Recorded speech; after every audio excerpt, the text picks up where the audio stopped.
Hey guys, Mama wants Waffle House, but Mama doesn't have Waffle House money, so we're going to make it at home.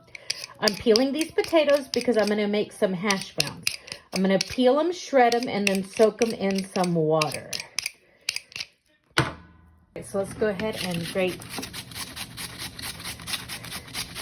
I'm going to grate 2 small potatoes, although I probably just really need to grate one. Maybe I'll see how much it gives me, and then I'll decide if I want to grate the other one.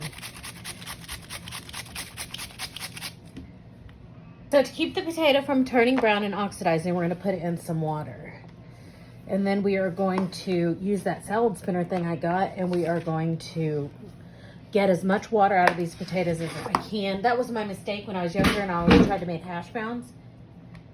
Got to get the water out. Actually, I'm going to do this. I think it's going to go through the holes of the salad spinner, so I'm going to put them in this clean dish towel, and then I'm going to wring out the water.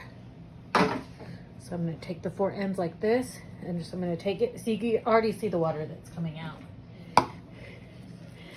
And I'm just going to twist it until all of that water is out of the potatoes, because I want them to fry up crispy.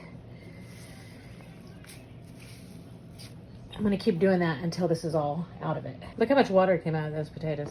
Here's what they look like now. I'm going to put them in a new towel, and I'm going to try to squeeze them out one more time, just so I can just try to, I want crispy hash browns, and I always fail, so I'm hoping this time I don't fail.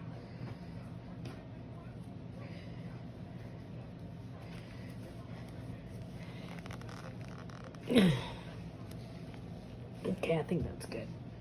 Skillet on the stove. While my skillet for my hash browns is heating up, I'm going to cook some sausage patties.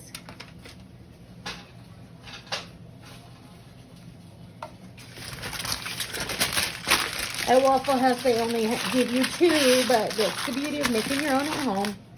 Y'all know this skillet burns hot, so I'm really going to try not to burn them. So I'm going to melt some butter, because that's what Waffle House does. But they use clarified butter, I'm pretty sure.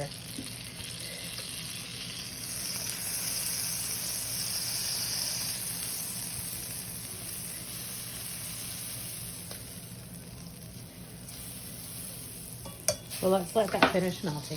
I want my butter to get too brown, so let's go ahead and put it in our hash brown.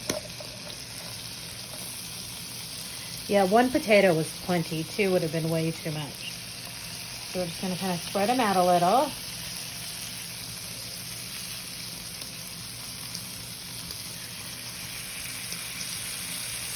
And then we're going to let them get a crust.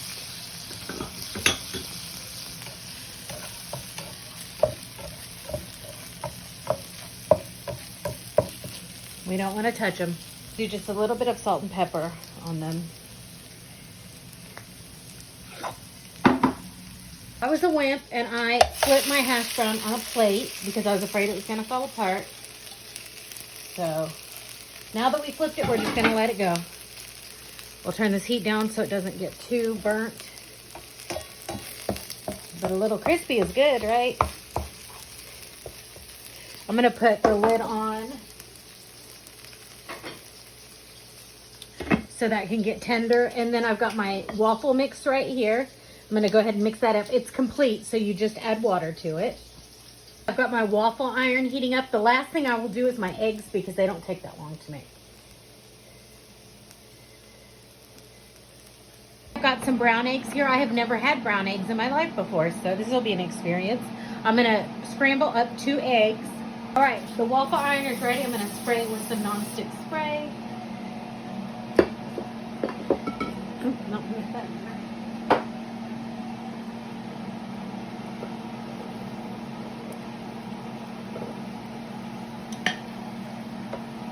I don't know if that was enough batter, but I usually put in too much and it overflows. So we'll see. Hash brown's done. I'm just going to cook my eggs in the same pan. And I don't like hard scrambled, so I'm going to soft scramble them. That means I take them out right when they're done. My waffle. Oops. Get back in there.